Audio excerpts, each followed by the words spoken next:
capítulo 6, versículo 1, no sé si ahí está. Después de esto, Jesús fue al otro lado del mar de Galilea, el de Tiberias, y le seguía gran multitud, porque veían las señales que hacía en los enfermos. Entonces subió Jesús a un monte, se sentó allí con sus discípulos, y estaba cerca la Pascua, la fiesta de los judíos. Cuando Jesús alzó los ojos y vio que había venido a él gran multitud, dijo a Felipe: ¿de dónde compraremos pan para que coma tanta gente? Pero esto decía el Señor para probarle, porque él sabía lo que había de hacer. Él tenía una costumbre de probar a sus discípulos.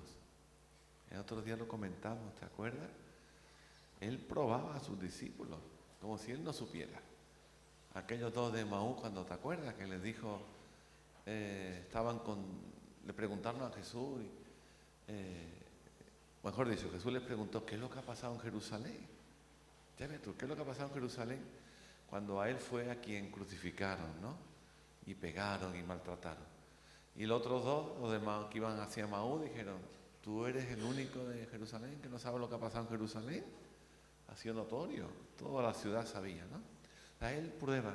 Y aquí, de nuevo, Jesús dijo que había una multitud y él quiso y probó a los suyos. Ahora veremos, vamos a hablar de esto también, ¿no? Felipe le respondió, 200 denarios de pan no bastaría para que cada uno de ellos tomase un poquito de pan. Fíjate la multitud. 200 denarios, trayéndolo a nuestro contexto de sueldo económico, serían como 12.000 euros. 12.000 euros de pan no habría para alimentar con un poquito a toda esta multitud. Increíble, ¿no? ¿Cuánta gente había allí? ¿Cuánta gente?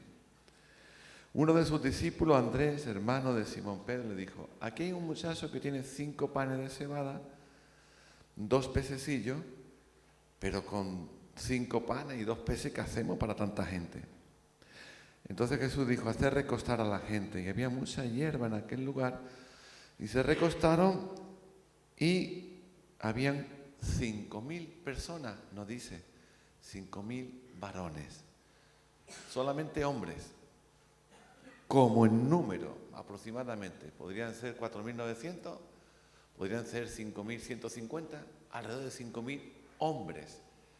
Es de suponer que habrían mujeres, otras tantas, y niños mínimo 1, por cada pareja que hubiese allí. O sea que aproximadamente entre 15 y 20.000 personas, la gente que hay en Torres del Mar, estaban allí. Tremenda campaña. Qué tremenda campaña, ¿no? De evangelismo. Y se recostaron como 5.000 hombres. Tomó Jesús aquellos panes y habiendo dado gracias los repartió entre los discípulos. Y los discípulos entre todos los que estaban recostados. Igual hicieron con los peces. ¿Cuánto querían? Hasta que se saciaron, dice el texto, ¿no? Cuando se hubieron saciado, dijo a sus discípulos, recoged los pedazos que sobraron para que no se pierda nada. Recojan los pedazos de pan que han sobrado, los peces. No hay que tirar la comida. Este mensaje igual lo escuchan la gente y lo aplaudirían, ¿no? Aquella gente que luchan porque la comida se aproveche. No hay que tirar nada. Aquellos hombres, entonces, viendo la señal que Jesús había hecho, dijeron, este verdaderamente es el profeta que había de venir al mundo. Pero entendiendo Jesús que iban a venir para apoderarse de él y hacerle rey, que no era la forma que él quería que le hicieran rey, no era así, se apartó al monte solo. Bueno, vamos a comentar algunas cositas de esto y vamos a estar yendo a Marcos, al Evangelio de Marcos, que también nos relata este milagro, y en Mateo también. En otros evangelios, como acabo de decir, aquí era una multitud de 5.000, pero en los otros evangelios se nos relata también la multiplicación de pan y peces cuando Cristo alimentó a más de 4.000 personas, ¿no? En Juan no aparece ese milagro. Juan no registra el milagro de los 4.000. Acuérdate, él no escribe el evangelio para hacer una película de señales y milagros. escribe el Evangelio para que la gente supiera que Jesús era el Cristo. ¿Te acuerdas? Ese es el propósito. Y él registra 7 señales solamente, y cada una de ellas con un propósito. En la primera, perdona que está empezada, pero si esto se os queda, ha merecido la pena de estudio. En la primera señal, los discípulos, la boda de Caná, los discípulos son los que creen en él. En la segunda señal son ¿cómo se dice? Los gentiles, los que creen cuando él sana al hijo de un mando del ejército de Herodes, que era edomita, que no era judío, ¿no? En la tercera señal, esta que estamos viendo ahora, Jesús está trabajando con la multitud y con los discípulos para que entiendan quién es Él. Hay una enseñanza, acuérdate que cada milagro de Jesús no es por casualidad, sino que hay una enseñanza, es algo didáctico que la gente tenía que entender. Aquí veremos, si no nos da tiempo hoy porque el capítulo es muy denso, veremos de que la enseñanza que Jesús quería transmitir, yo soy el pan del cielo, yo soy el pan de vida, ¿no? Y aprovecha esa ocasión para la multiplicación de los panes, o a través de la multiplicación de los panes trabajar esto, ¿no? En este pasaje que hemos leído de Juan encontramos 3 cosas. Encontramos, por un lado, la compasión de Jesús hacia la gente, la alimentación de los panes y de los peces. Perdón, la alimentación, perdona que no alimentan los panes, alimenta a la gente, la multiplicación de pan y peces. Y al final hay un gesto por parte de la gente de murmuración. ¿Quién es? ¿No? Que es capaz de hacer este tipo de milagros. ¿Será el Cristo? ¿Será Elías? La gente empieza ahí a hablar acerca de Jesús y a juzgar acerca de Jesús en cuanto a quién sería Él y cuál era su identidad, ¿no? La multitud que estaba ahí le seguía por los señales y por los milagros que hacía.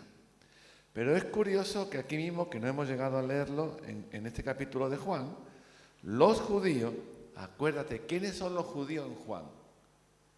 ¿Quién se acuerda? Si lo sabe, dímelo, no te calles. Los judíos no son los de Judea. ¿Alguien lo sabe? Si no, empezamos otra vez. Eso es. Menos mal, porque iba a empezar por el capítulo 1, otra vez a explicarlo. Eran las autoridades, ¿no? Los gobernantes. Cuando Juan dice, tú leas Juan, cada vez que tú leas Juan, y tú ves que la expresión los judíos no está hablando del pueblo, está hablando de los que gobernaban, de los que dirigían. Y en este capítulo se nos dice en el versículo 30 que los judíos dijeron, ¿qué señal haces tú para que veamos y te creamos? ¿Qué señal le están diciendo? Y había un rato antes dado de comer a cerca de 20.000 personas. ¿Qué señal hace para que te podamos creer, ¿no? La gente buscaban, más que eso, buscaban cosas espectaculares, cosas sobresalientes, ¿no? No se contentaban. Eso pasa también en la iglesia de Dios hoy día. Eso pasa también en las iglesias evangélicas hoy día. Allí hay un profeta, allí voy. Y a lo mejor el profeta lo que te dice es lo que te viene diciendo el Señor por las enseñanzas y por la predicación años en tu iglesia. Pero ha venido el profeta, allí hay un sanador, vayamos todos para allá, ¿no?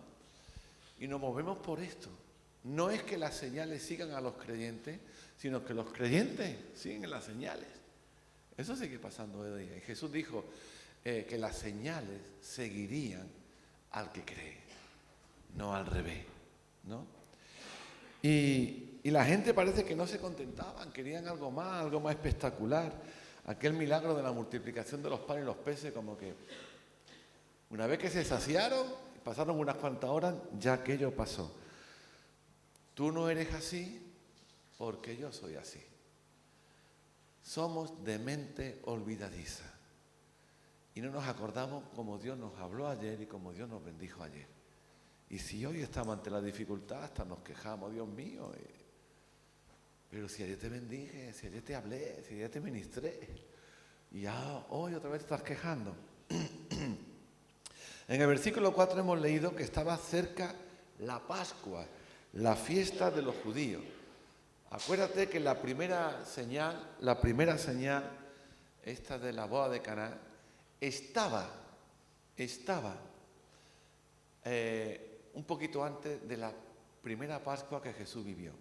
Había pasado un año. Esto ocurre un año después de la primera Pascua. Estamos hablando de la segunda Pascua. Hasta aquí vemos de que había gente que creían en el Señor por las señales que hacía. Y que ese era el mensaje de Jesús. A partir de este momento, los que sigan a Jesús lo van a seguir a pesar de sus señales. Porque si tú lo recuerdas, lo lees, el final del capítulo 6, de Juan, la multitud, cuando Cristo empezó a hablar de quién era Él, dice la Biblia que la multitud empezó a irse. Y Jesús se volvió a los discípulos. Y Jesús les pregunta, ¿ustedes o acaso también vosotros queréis iros? ¿Te acuerdas de la historia? Que es cuando Pedro dice, movido por el Espíritu Santo, ¿a quién iremos? Tú tienes palabra de vida eterna. Y Jesús le dijo, eso no te lo ha revelado ni carne ni sangre, eso ha sido el Espíritu de Dios que te ha tomado y ha dado un mensaje profético tú aquí y ahora, ¿no? Eso le dijo el Señor. O sea que la gente van a empezar a partir de este momento, los que quieran seguir a Jesús, a pesar de las señales. Por eso es grandioso lo que pasó en Samaria. Por eso es tremendo lo que ocurrió allí. De que aquel pueblo donde vivía aquella mujer que había tenido 5 maridos y con el que estaba ahora no era su marido, había creído en Jesús y Jesús allí no hizo ni un milagro. Habían creído, número 1, por la palabra de la mujer y después, número 2, por la palabra de Cristo que reconfirmó lo que la mujer habló. Tremendo. Para conocer a Cristo no hay que esperar milagros y señales. Yo soy de la opinión, hermano, aunque Dios en su misericordia bendice a los suyos, fortalece, sana, renueva, claro que sí. Y tenemos derecho a pedirle y a orar en el nombre de Jesús. Pero mira, las señales, los milagros, las sanidades están para la gente que no conocen a Cristo, para que se conviertan al Señor. Y cuando empezamos a enfocar por ahí, oh Señor, úsanos. Hay testimonio poderoso de hombres y mujeres de Dios, que Dios los usó poderosamente. Una tal Kathryn Kuhlman, no sé cuánto suena esta mujer, y Dios la usaba en sus campañas evangelísticas. Era una evangelista, era una mujer evangelista que en los años 50 eso fue una revolución para las iglesias norteamericanas.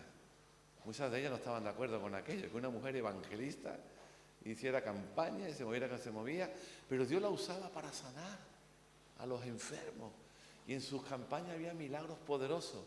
¿Y sabes qué? Dios se la llevó a ella con un cáncer. Y uno dice, ¿esto qué es? Porque la gloria y la honra siempre es para Él. Porque en un momento dado la gente empieza a adorar y a darle culto sin darse cuenta de la persona que Dios usa.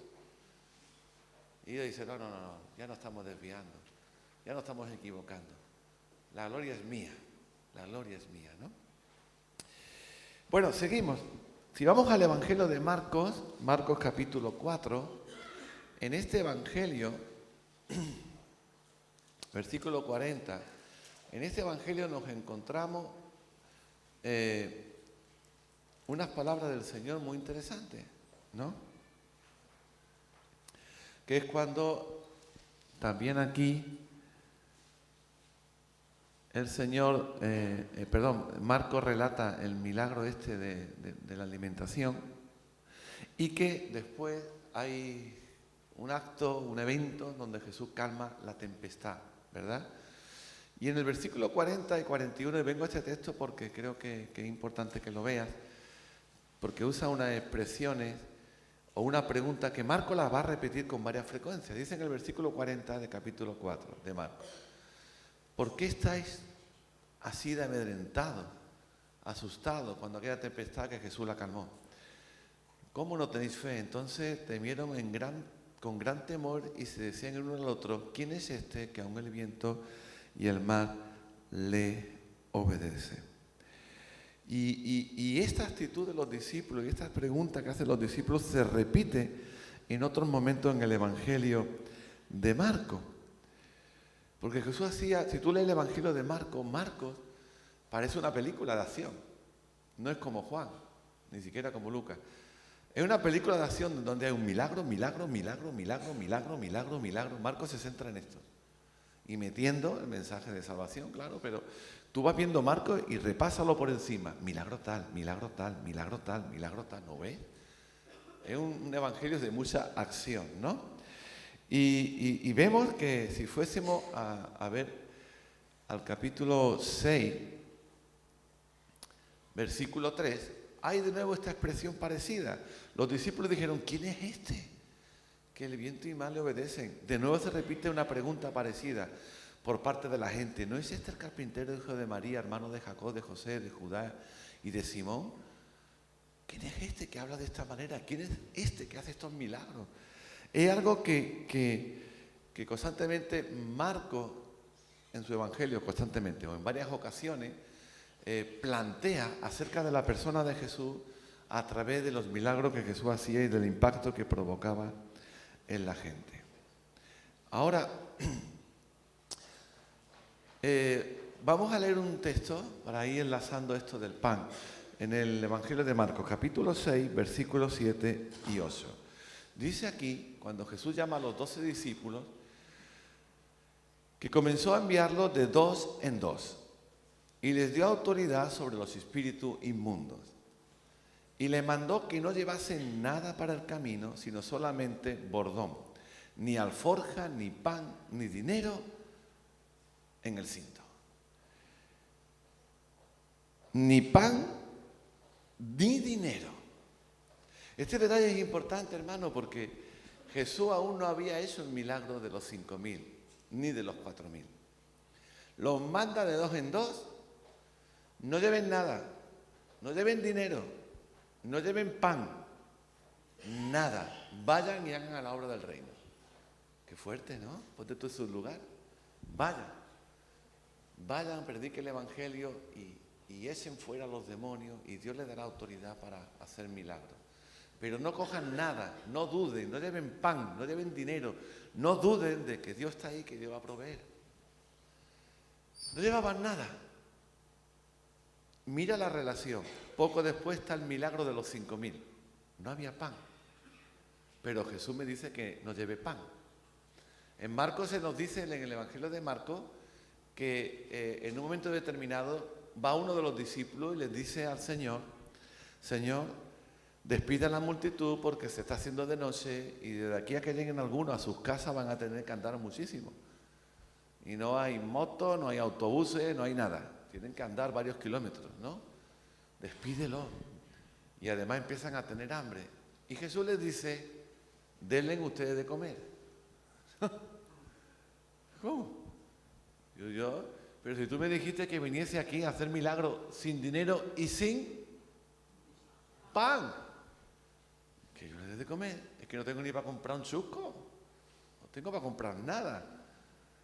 Y me está diciendo que yo les dé de comer. Cristo no hace nada por casualidad, ni dice nada al azar, ¿no? Vayan, le dijo en Marcos, sin pan y sin dinero. Después en el último capítulo de Marcos, vamos a empezar a ver versículos 14 y 15, Marcos también enlazándolo con Juan, lo vamos a ir enlazando con Juan. Vamos a ver el propósito de este milagro. Y dice aquí en Marcos 6, 14, oyó el rey Herodes la fama de Jesús, porque su nombre se había hecho notorio. Y dijo Juan el Bautista ha resucitado de los muertos, pensó él. Yo he matado a Juan, lo he condenado, lo he ajusticiado. Este tiene que ser Juan el Bautista que ha resucitado, porque no es normal, ¿no? Y por eso actúan en él estos poderes, decía Herodes. Otros decían, es Elías. Otros decían, es un profeta o alguno de los profetas. Cristo con este milagro que después va a venir de la alimentación de esta multitud, empieza a transmitir la identidad de quién es Él a la multitud. Que no era ni siquiera Juan el Bautista, que para los judíos era lo más grande que había en ese momento, en esa época. Como dije antes, este milagro es donde Jesús muestra su compasión, donde alimenta a la gente y donde también se dan la crítica y la murmuración. ¿Quién es este? La gente preguntando, pero si este ha salido de Galilea, allí puede salir alguien. Si su madre y su padre eran carpinteros. ¿Quién es este hombre? ¿Quién le enseñó tanta letra? ¿Quién le enseñó tanta sabiduría? ¿Qué poder estar con él? La gente empezaron o iban a través de este momento, de este evento, luchando, preguntándose. Termina todo, recuerda al final del capítulo 6, cuando se han saciado, cuando han comido, termina todo cuando Jesús dice, el que cree en mí tiene vida eterna. ¡Wow! Aquello ya a la gente lo espanta.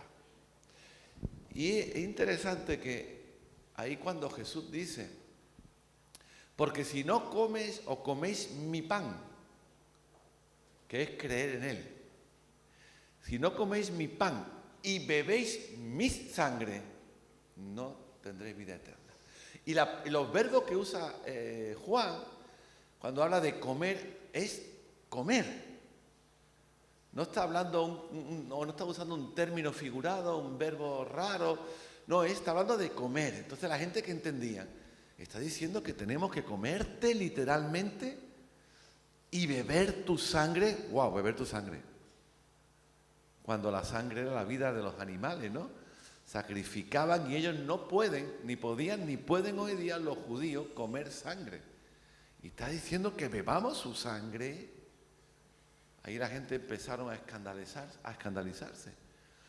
Jesús al final de ese discurso, en el capítulo 6, dice, que comer mi carne y beber mi sangre es creer en mí, tener vida eterna. Por eso la gente empezaron a irse. Ahí empezaba, vamos a decir, una nueva etapa en el ministerio de Jesús. Según Juan, en la mitad de esos 3 años, o 3 años y medio que estuvo Jesús aquí en la tierra, estamos hablando de 1 año o año y algo, cuando a la mitad de ese tiempo, a la mitad de su ministerio, la gente empieza a escuchar algo que les escandaliza, algo que les echa para atrás. Él siguió haciendo milagros y señales, pero ese mensaje que salió de su boca los echa para atrás. Hasta el mismo o los mismos discípulos no entendían. ¿Qué está diciendo el maestro? ¿Qué está diciendo? Se está volviendo loco. Por eso creo yo que el Espíritu Santo tuvo que tomar a Pedro y hablar casi proféticamente y decir, ¿a quién iremos? Tú eres el Cristo. Y los demás escucharon a Pedro. Este es Cristo, el Mesías. Y después Jesús le confirma, lo dije antes, esto ha sido el Espíritu de Dios a través de tu boca. Porque ellos también se estaban escandalizando. Ellos también estaban ahí diciendo, la gente se va. Nos estamos quedando solos. Imagínate en una iglesia cuando tú empiezas a predicar las verdades de Dios. La gente deja de escuchar lo que quieren escuchar y la gente empieza a irse. ¿Qué pasa? ¿Qué ocurre? Jesús no tenía problema con eso. Nosotros sí tenemos problema con que la gente se vaya. Jesús no tenía problema. ¿Os creí? Y no. Y además se lo dijo. Ustedes también, la gente se están yendo, ¿lo veis? ¿Ustedes también queréis iros? Porque estaban empezando a dudar otra vez. ¿Acaso también queréis iros? ¿Dudáis? Bueno, ahí está todo, la puerta abierta. Marcharon. Y en ese momento el Espíritu Santo toma a Pedro. Toma a Pedro. Y habló como habló. Pero Jesús dijo, si queréis iros, iros. Dios levantará de entre las piedras siervos y siervas que le alaben, que le adoren y que le sirvan, ¿no? Esa es la obra del Señor.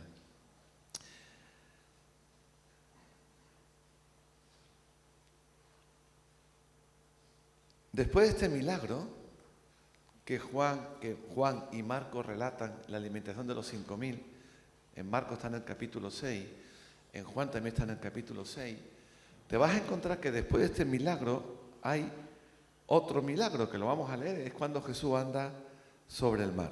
Vamos a leerlo en el Evangelio de Juan, que es el que estamos trabajando, ¿no? Y dice en el versículo 22, Juan 6, 22, dice, y al día siguiente, la gente que estaba al otro lado del mar vio que no había habido allí más que una sola barca y que Jesús no había entrado con ella en ella con sus discípulos, sino que estos se habían ido solos sin el Señor. Pero otras barcas habían llegado de Tiberia junto al lugar donde había comido el pan después de haber dado gracias al Señor. Cuando vio pues la gente que Jesús no estaba allí, ni sus discípulos, entraron en las barcas y fueron a Capernaum buscando a Jesús. Si tú vas a Marcos, te encuentras en Marcos cuando Jesús anda sobre las aguas, en ese episodio, en esta escena, en esta historia. Y en ese momento ocurre algo también sobresaliente, porque Jesús anda sobre las aguas y los discípulos estaban en medio del mar o en medio del lago cuando se levanta esa tempestad, que daba igual ir para allá que ir para allá, daba lo mismo, porque la distancia venía a ser la misma. Y ahora ¿qué hacemos? Aquí nos quedamos, aquí perecemos, aquí morimos. Porque si remamos para atrás da igual que para adelante, tenemos los mismos metros para un lado y para otro. Repito, Jesús no hace nada por casualidad. Jesús se queda despidiendo a la gente, nos cuenta en otro relato, y manda a sus discípulos, cojan la barca y vayan, y crucen el lago. Quizá alguno preguntaría, ¿y tú, maestro? Eso no está en los evangelios, ¿no? Pero ¿y el maestro cómo va a ir? Vayan. Nada lo hace al azar, ¿verdad? Él después iba a andar sobre las aguas, iba a permitir una tempestad sobre aquella gente, sobre sus discípulos. No vea qué día llevaban los pobres, ¿no? Imagínate entre no sé cuántos serían, los 12 mujeres que estuviesen con él, no sé cuánta gente pudieran estar en ese momento, si habían 70 más, 80, alrededor de 100, alimenten a 20.000 personas. ¿Tú qué haces, maestro? En un lugar dice que recostaron por grupo de 100 personas. 100. Tira para allá y reparte. Pero aquí yo tengo nada más una cesta con 4 bollos, que reparta. Y sacaba uno y cuando volvía a coger estaban otra vez 4 bollos. Digo 4 como pueden ser 20, ¿no? Y daba uno y otra vez había 20. Y daba otro y un día duro de trabajo. ¿O no? No era un día fácil. Un milagro, ha levantado un muerto, ha levantado un paralítico. Era un día duro de trabajo. Dar de comer a la gente es duro. Dedicarse a repartir comida a los pobres, duro. Atender a los marginados es duro. Traer palabra de Dios a la iglesia y que la gente coma es duro. Y sé de lo que hablo. Dar de comer, sea físicamente o espiritualmente, es duro. Porque te encuentras a muchos que están con la boca abierta, como los pajaritos que están en el nido esperando a que la madre le dé. Te encuentras a otro como esos niños que le meten la cuchara y te escupe la comida, la papilla. Y no abren la boca, no hay forma de que abran. Y tú ahí, niño, abre la boca, come. Y como diga de no comer, no come. El niño no come. Y cuando tiene 2 o 3 años, pues bueno, la lenteja de ahora te la va a comer después por la noche. Y hay niños porrugos que llegan por la noche y dicen, yo no me la como. Y no se la come. O mata al niño o te comes tú la lenteja, pero el niño no se la come. Dar de comer es difícil. Y hay gente en las iglesias iguales que le está dando de comer y te escupen la comida. Te escupen la comida. En hebreo dice la Biblia de que el que escribe los hebreos se lleva las manos a la cabeza, la expresión que usa se escandaliza porque dice, ¿cómo todavía estáis o tenéis necesidad de aprender de los rudimentos?